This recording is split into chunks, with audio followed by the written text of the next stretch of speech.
Regarding the opening balance of cash in hand and cash at bank. तो इसे हम दोनों को डेबिट साइड पे ओपन करेंगे। 2017 जनवरी 1 टू बैलेंस ब्रॉट डाउन। आपको डेट, पर्टिकुलर्स, सब जगह पे मैं क्या अमाउंट, क्या लैंग्वेज लिख रहा हूँ वो सब चीजें चेक करनी है। कैश कॉलम में 5000 और बैंक कॉलम में ₹10,000। After that, second is on January 4, discounted a bill receivable for ₹4950 from the bank. Bank से आपने एक बिल रिसीवेबल था वो डिस्काउंट करवा लिया, तो आपको मनी रिसीव हो गया। जनवरी 4 टू बिल रिसीवेबल अकाउंट,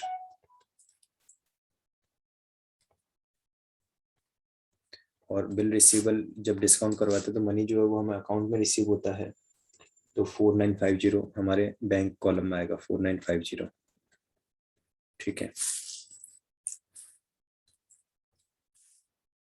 हमारे पास में जनवरी 5 purchased goods and payment made by cheque. तो हमने गुड्स परचेज किया है, तो ये क्या हो जाएगा आपका पेमेंट साइड पर आएगा। जनवरी 5 पर बाय परचेज अकाउंट, क्योंकि हमने गुड्स परचेज किया है, और अमाउंट जो है वो बैंक कॉलम आएगा क्योंकि चेक से पेमेंट किया गया है, ₹8,000। After that bought goods for cash. जनवरी 8 पे जो आपको ट्रांजेक्शन दे रखा है, by purchase account once again, और इस बार क्योंकि आपने कैश में परचेज किया है तो आप कैश कॉलम में अमाउंट लिखेंगे ₹200। देन है paid by cheque for a bill drawn upon us. हमारे ऊपर एक बिल ड्रॉ किया गया है और उसका हमने क्या किया, पेमेंट किया, चेक से पेमेंट किया है। तो यह है जनवरी 10 का। तो जनवरी 10 को पेमेंट साइड पे आप लिखेंगे बाय बिल पेबल अकाउंट, और जो पेमेंट किया है क्योंकि वो हमने चेक से पेमेंट किया है तो बैंक कॉलम अमाउंट आएगा। नेक्स्ट आपके पास में आता है पेड फॉर रिपेयर्स ₹100। तो जनवरी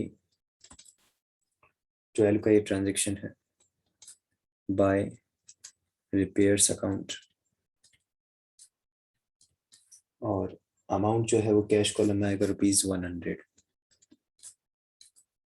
नेक्स्ट हमारे पास में पेड इनटू बैंक जनवरी 17 का ट्रांजेक्शन है ₹1000 का।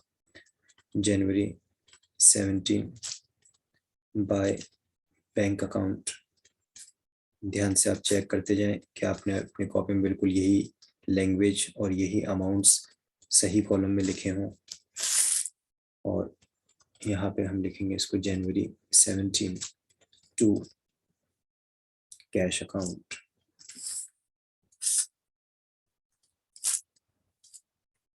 ₹1000 इन द बैंक कॉलम।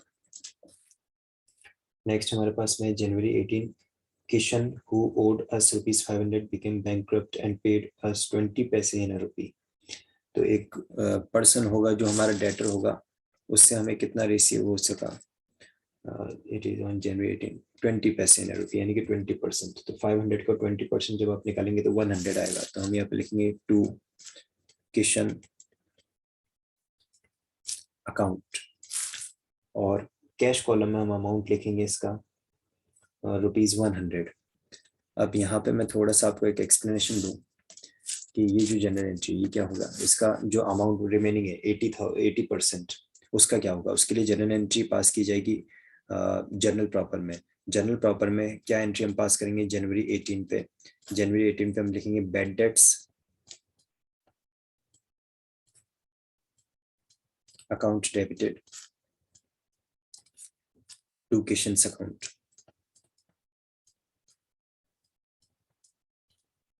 ₹400। जो अमाउंट हमें कैश में रिसीव हुआ वो तो हमने कैश बुक में रिकॉर्ड कर दिया, और जो अमाउंट हमारा रिकवर नहीं हो सका वो बैड डेट की जनरल एंट्री आपकी जर्नल प्रॉपर में एंट्री पास होगी, that is bad debts account debited to Kishan's account ₹400। उम्मीद करता हूँ आपको समझ में आया है।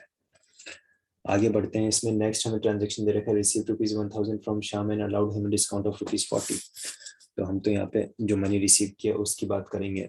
जनवरी 20 पे मैंने मनी रिसीव किया है टू श्याम्स अकाउंट ₹1000 हमने रिसीव किया है। डिस्काउंट यहाँ पे हमने लिखते हैं, डिस्काउंट की जो जनरल एंट्री है, जैसे कि ₹40 का जो डिस्काउंट है, इसकी जनरल एंट्री होगी जनरल प्रॉपर में। तो जनरल प्रॉपर में क्या जनरल एंट्री आप करेंगे, इसके लिए डेट होगी जनवरी 20, और वहां पे आपने क्या किया, शाम से मनी रिसीव करते समय डिस्काउंट रिसीव किया, तो आपकी एंट्री होगी शाम्स, सॉरी रिसीव किया, आपने डिस्काउंट अलाउ किया है, क्योंकि यहाँ पे क्या लिखा है, रिसीव्ड 1000 फ्रॉम, डिस्काउंट अलाउ किया आपने, तो एंट्री होगी discount allowed account debited to Shyam's account. जब हम जर्नल एंट्री करते हैं, जर्नल बनाते हैं, तो वहां पे तो मनी रिसीव करने की, डिस्काउंट अलाउ करने की, मनी रिसीव करने की, बैड डेट की, ये कंबाइंड एंट्रीज होती हैं, कंपाउंड एंट्रीज होती हैं।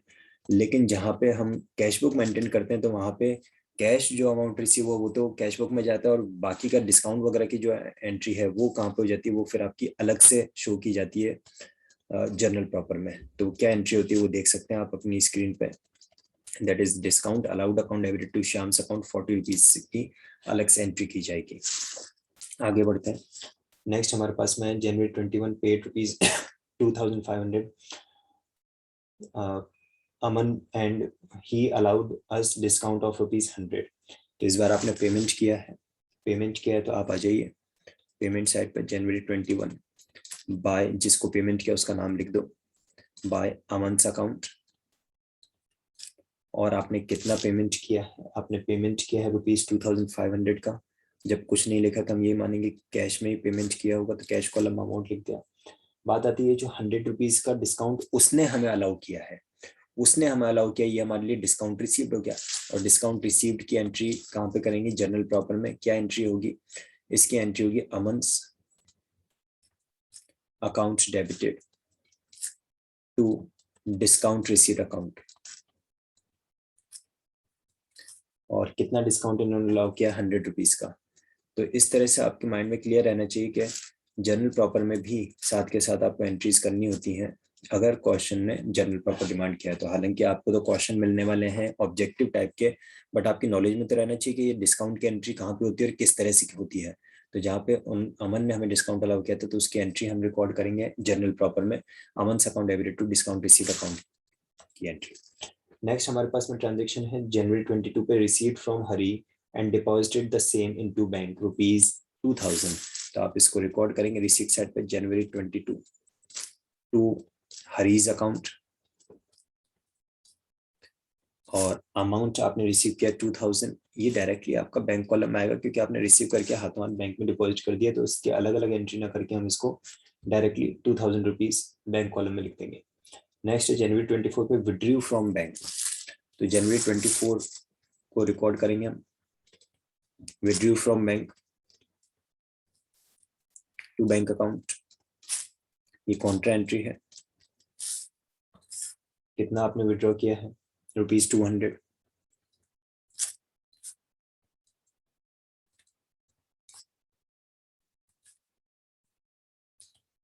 चेक कीजिए अच्छी तरह से अपनी कॉपी में कि आपने पर्टिकुलर्स के कॉलम में अमाउंट, पर्टिकुलर्स के कॉलम में लैंग्वेज सही लिखी नहीं लिखी है, अमाउंट सही कॉलम में आपने लिखा है कि नहीं लिखा है, चेक कीजिए अच्छी तरह से। नेक्स्ट हमारे पास में withdrew from bank for personal use, जनवरी 25 पर। तो ये ड्राइंग्स हो जाता है, लेकिन इस बार भी बैंक से ही विड्रॉ हुआ है, तो बैंक कॉलम अमाउंट आएगा ड्राइंग्स अकाउंट, और विड्रॉ किया है कितना, ₹100। तो ₹100 ये विड्रॉ गया। नेक्स्ट ट्रांजेक्शन है कैश सेल्स ₹100, इसको आप रिकॉर्ड करेंगे on the receipt side to sales account, amount आएगा ₹100 in the cash column. Next है received a cheque for goods sold ₹9000। और जनवरी 29 पे है रिसीव्ड पेमेंट ऑन अकाउंट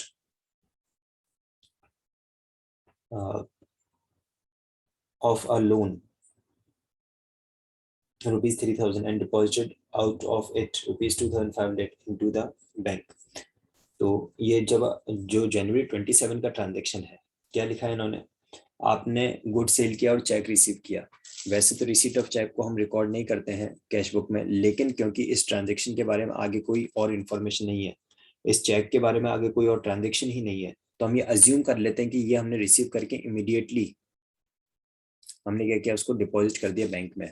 तो इसको हम रिकॉर्ड करेंगे जनवरी 27 को रिसीट साइड पर, किस नाम से, टू सेल्स, और अमाउंट आएगा ₹9,000 बैंक कॉलम में। ये चीज समझ में आ गया होगा आपके, क्योंकि आगे इस चेक के बारे में कोई ट्रांजैक्शन नहीं था, इसलिए हमने इसको रिकॉर्ड कर दिया, otherwise receipt of cheque record नहीं होता है। नेक्स्ट आपके पास जनवरी 29, तो जनवरी 29 पे पहले तो आपने लोन रिसीव किया, received payment on account of loan of ₹3,000, नहीं, आपने लोन किसी को दे रखा था, वो आपने रिसीव किया है। Received payment on account of loan, आपने किसी को लोन दे रखा था, वो मनी आपने रिसीव किया है। लोन आपने एक्वायर नहीं किया, बल्कि आपने मनी रिसीव किया है, किसी को लोन दे रखा होगा उसका। Received payment on account of loan, तो जनवरी 29 पे आपने मनी रिसीव किया टू लोन अकाउंट, ठीक है। और ये मनी जो आपने रिसीव किया, कैश में रिसीव किया, कितना, 3,000। इसके बाद में इसमें से क्या किया आपने, डिपॉजिटेड ₹2,500 इन द बैंक, जो आपने मनी 2,500 बैंक में डिपॉजिट किया, उसको फिर से आप रिकॉर्ड करेंगे जनवरी 29 पे, टू कैश अकाउंट 2,500, हाँ हाँ 2,500। चेक कर लीजिए आप ट्रांजैक्शन सभी अपनी कॉपी में, किसी तरह को कंफ्यूजन अगर कोई डाउट है तो आप पूछ सकते हैं।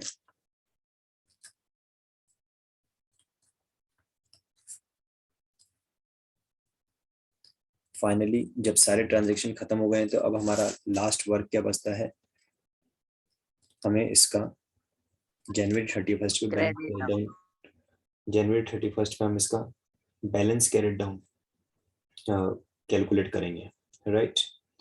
तो बैलेंस कैरेट डाउन कैलकुलेट करने के लिए डेबिट क्रेडिट दोनों साइड का आपको टोटल करना है, और टोटल करने के बाद में आपको बैलेंसिंग फिगर निकालना है, राइट। तो देखते हैं कितना टोटल वगैरह क्या आ रहा है।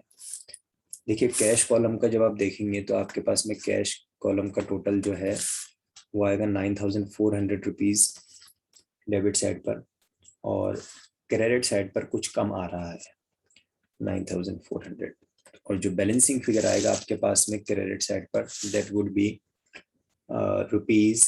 ₹3,100।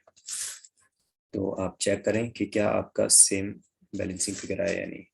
It will be called as by balance carried down. और जब हम बात करेंगे बैंक कॉलम की, तो बैंक कॉलम में जो डेबिट का टोटल है वो 29,450 है, और क्रेडिट का टोटल कुछ कम है, तो बैलेंसिंग फिगर यहाँ पे भी हमारा क्रेडिट साइड पे आता है 15,150 का। यहाँ पे ये सॉल्यूशन कंप्लीट हो गया है पूरा का पूरा। किसी तरह का कोई कंफ्यूजन, कोई डाउट है तो पूछ सकते हैं। इस क्वेश्चन में आपको डिफरेंट ट्रांजैक्शंस आपकी स्क्रीन पे गिवन है, आपको मुझे सिर्फ ये बताना है कि इसमें से कौन सा ट्रांजैक्शन कौन सी वाली सब्सिडरी बुक में रिकॉर्ड होगा। There are total 8 kinds of subsidiary book. मैं वापस से आपको एक बार रिकॉल करवा देता हूँ। We do have cash book, we do have purchases book, we do have purchases return book, we do have sales book, we do have sales return book, then we do have bills receivable book, we do have bills payable book, and lastly we do have journal proper. Out of these 8 आपको ये identify करना है कि आपके सामने screen पे जो transactions लिखे हुए हैं, कौन सा वाला ट्रांजैक्शन कौन सी वाली सब्सिडी बुक में रिकॉर्ड किया जाएगा, राइट। अच्छी तरह से आपको पता होना चाहिए ये बात। मैं रिकॉल कर देता हूं एक बार। कैश बुक में हम रिकॉर्ड करते हैं कैश और बैंक के ट्रांजैक्शंस को। परचेज बुक में हम रिकॉर्ड करते हैं credit purchases of goods. Purchase return book में हम रिकॉर्ड करते हैं the return of goods which were purchased on credit. Sales book में हम रिकॉर्ड करते हैं credit sale of goods. Sales return book में हम रिकॉर्ड करते हैं the return of goods or the goods which have been came from the customers to be returned back which were sold on credit. Sales return book को हम return inward book भी कहते हैं, purchase return book को हम return outward book भी कहते हैं. बिल्स रिसीवेबल बुक और बिल्स पेबल बुक से रिलेटेड ट्रांजैक्शन आपको इसमें नहीं मिलेंगे. और फाइनली जर्नल प्रॉपर में सभी वो ट्रांजैक्शन जो कि ऊपर जितनी सब्सिडी बुक्स लिखी गई हैं उसमें जो नहीं रिकॉर्ड हो पाते हैं वो सब जर्नल प्रॉपर में जाते हैं. तो हो सकता है यहाँ पे कुछ एक दो ट्रांजैक्शन आपको ऐसी भी मिले जो सिर्फ एक सब्सिडी बुक में रिकॉर्ड नहीं हो बल्कि 2 या 3 सब्सिडी बुक में एक साथ रिकॉर्ड किया जाए.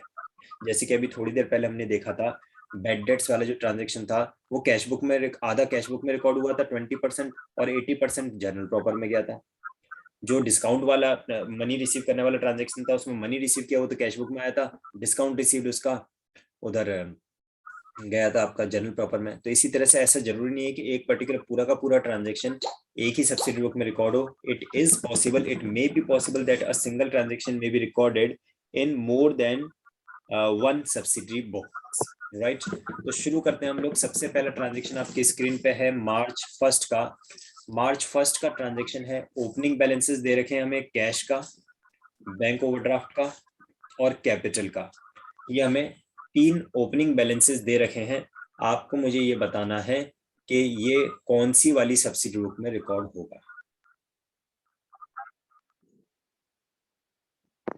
Sir cash book. Yes sir cash book. First transaction के लिए आप दोनों कह रहे हैं कि ये कैश बुक में रिकॉर्ड होगा. नेक्स्ट हमें ट्रांजैक्शन दे रखा है, अभी सही या गलत वो मैं एंड में बताऊंगा. नेक्स्ट ट्रांजैक्शन हमें दे रखा है purchased goods on credit from Shalini enterprises ₹16,000. आपको मुझे बताना है कि ये ट्रांजैक्शन कौन सी बुक में रिकॉर्ड होगा. सर परचेजेस बुक में. आप दोनों का कहना है कि ये परचेज बुक में रिकॉर्ड होगा. उसके बाद में नेक्स्ट मुझे एक ट्रांजैक्शन दे रखा है कैश सेल ऑफ ₹40,000. बताइए ये ट्रांजैक्शन कौन सी बुक में रिकॉर्ड होगा. सर सेल्स बुक में. जी प्रदीप बोलिए. Sir cash book. प्रदीप का कहना है कैश बुक और देव का कहना है सेल्स बुक. नेक्स्ट हमें ट्रांजैक्शन दे रखा है डिपॉजिटेड कैश इनटू बैंक. बताइए. सर कैश बुक में. कैश बुक में सर. नेक्स्ट ट्रांजैक्शन हमें दे रखा है paid to Shalini enterprises by cheque of ₹15,700 in full and final settlement of account. बताएं. सर कैश बुक में. प्रदीप का कहना है कैश बुक. जी सर कैश बुक में सर. नेक्स्ट ट्रांजैक्शन है purchased computer from Mahesh computers worth ₹35,000. बताएं. सर परचेजेस बुक में. आप दोनों का कहना है परचेज बुक. नेक्स्ट ट्रांजैक्शन हमारे पास में है purchased goods from Khurana brothers of ₹7,800 on credit. Sir purchases book में.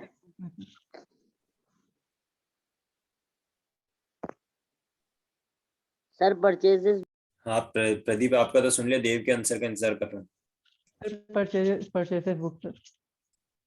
नेक्स्ट ट्रांजैक्शन है sold goods to Shalini and company worth ₹13,200 and received a check of ₹10,000 only which was deposited into bank. बताएं कि ये transaction कौन से बुक में record होगा.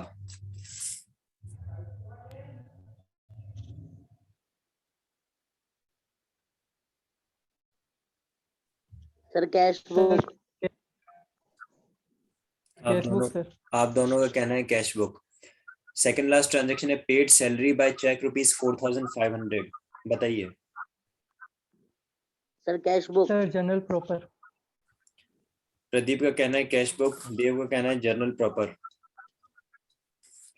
और लास्ट ट्रांजेक्शन हमारे पास में paid for repairs and renovations of showroom ₹7,800 in cash. Sir cash book. Sir cash book. अब मैं इनके आपको करेक्ट बताता हूँ कि आपने कौन कौन सा आंसर सही बताया मुझे और कौन कौन सा गलत। सबसे पहला यहाँ पे हमारे पास में दे रखा है opening balance of cash ₹30,000, overdraft ₹12,000, capital ₹18,000। इसको आपने कहा कि ये कैश बुक में रिकॉर्ड होगा, आपका आंसर करेक्ट है, तो ये आपका कैश बुक में रिकॉर्ड हो जाएगा, ठीक है। सेकंड ट्रांजैक्शन हमारे पास में, so this one is the correct. Then second transaction हमारे पास में purchased goods on credit from Shalini enterprises ₹16,000, आप दोनों का परचेज बुक, ये भी आंसर आपका करेक्ट है क्योंकि क्रेडिट परचेज ऑफ गुड्स है तो परचेज बुक में ही आना चाहिए। थर्ड ट्रांजैक्शन है कैश सेल्स ऑफ ₹40,000। जैसे ही वर्ड कैश सेल कह दिया गया तो कैश का ट्रांजैक्शन तो कैश बुक में आना चाहिए। अब आप क्या सोच के उसको सेल्स बुक बोल रहे हैं वो आप लॉजिक सोचिए।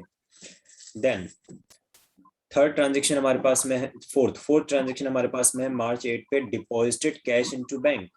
आपने कहा कैश बुक, बिल्कुल ठीक है, ये कॉन्ट्रा ट्रांजैक्शन होगा।